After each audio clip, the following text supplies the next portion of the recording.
Hello, and thanks for joining me. Well, I got these boxes a while back from where I used to work, and I'm retired now. Boy, I love it. But they were receiving products in boxes from one of their suppliers, and I just kept the boxes.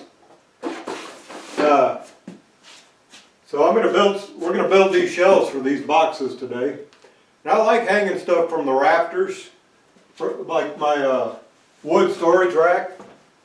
I did a video on that. If you watched it, you may remember 2x4s. I just slapped them up to the side of the floor joist. And but I didn't really have that option right here. And it was kind of a pain. I went up behind that floor joist and then went through with a screw. But it turned out to be a little more complicated than I thought it would be. But in the end, it's a good storage. You can't have too much storage. You can have too much stuff, but you can't have too much storage. So anyway, let's get on with the build. So here's a crude drawing of what we're doing. Right here is the concrete wall. There's the sill plate. And here's what the 2x4 I want to stick up behind this floor joist. And of course the shelves will be like that.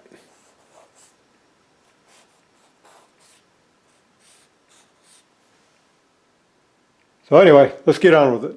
So here's something I discovered, and I've seen this before, and it really kind of bothers me. These 2x10s were $6 a piece, $5.95, something like that. And I wanted to go with 3/4 inch 1x10, but they were $11 a piece. So I got this thing here, surface planer. I'm going to utilize that, and I'm going to plane this down to 1 inch. 1 inch will give me a little additional support, and well, I don't need it to be 1.5 inches, and it takes up a lot of shelving room actually.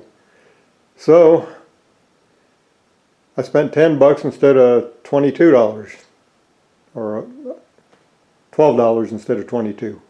Anyway, after I get that planed down to 1 inch, I got these 2x4s marked out with shelves. These are the 2x4s I'm going to hang. See, I got that cut out for the floor joist right there and right there.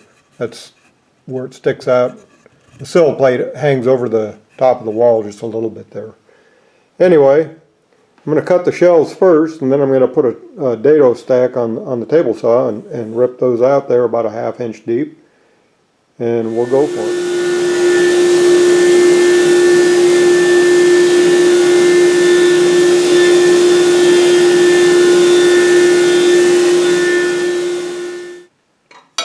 Well, I just realized something. My dado stack goes up to 3/4 inch and a little more. And I'm not sure. I'm going to put everything I got on there, but I'm not positive I can get the nut on there after I get all these stacked on there. So I think all total this goes up to about 15/16. And if I can get the nut on there, I'll plane the wood down to fit the grooves. Kind of a roundabout way to do it, but one of the advantages to having a surface planer.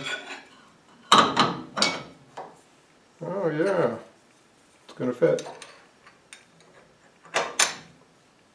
Just barely.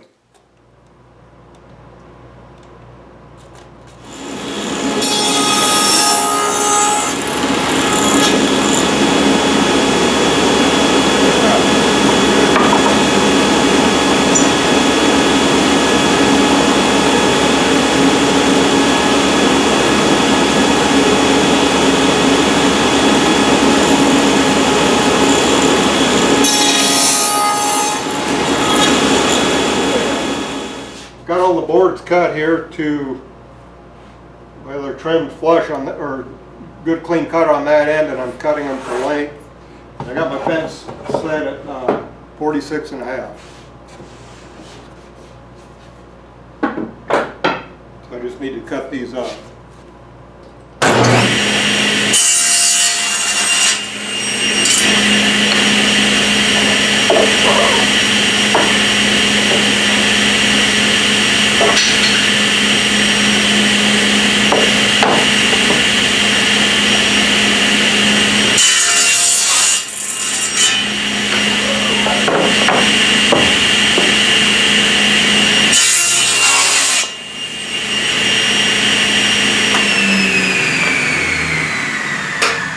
Last time I made a video, somebody commented that you should never cross-cut between a fence and the blade. And especially you shouldn't pull back. Well, I violate both rules. But it is important that you don't let that get away from your cutoff box. As long as it's firmly against your cutoff box, you won't have any problem doing that. That's my opinion anyway. I've never had a problem. Well, here's what I got. It ended up being 48.5 wide and 45.5 in between the uprights, which is just exactly what I wanted. And I'm gonna glue these on.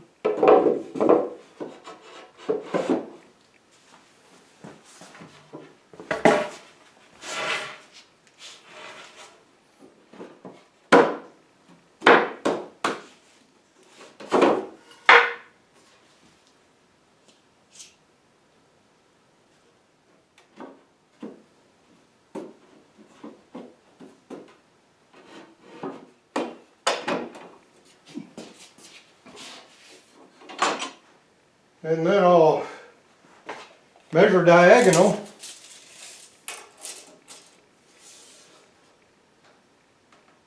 .50 1/8.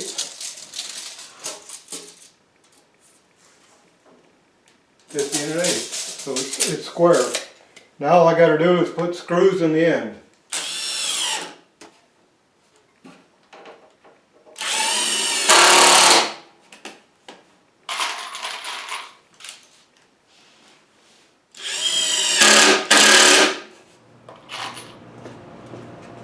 Well, Torx head and an impact driver is the way to go. I just put one, I guess they're about 2.5 inch screw in there.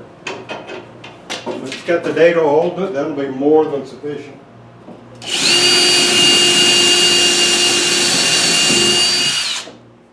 Thing's a little heavier than I thought.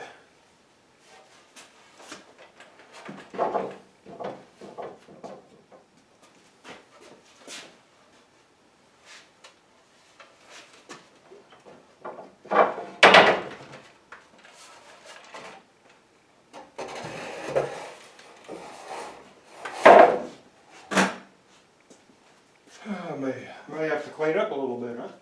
Okay, I've got that tediously positioned where I want it. I'm going to put this one screw in.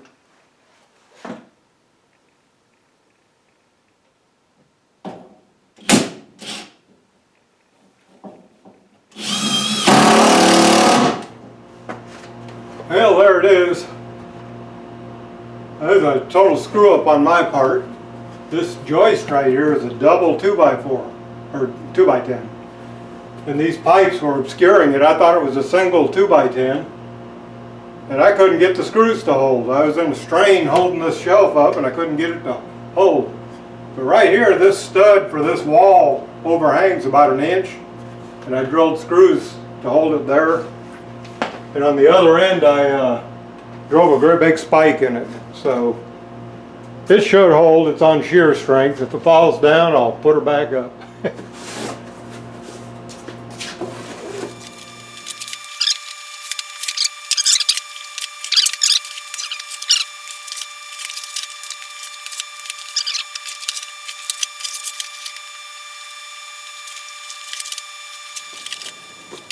Well, that's it.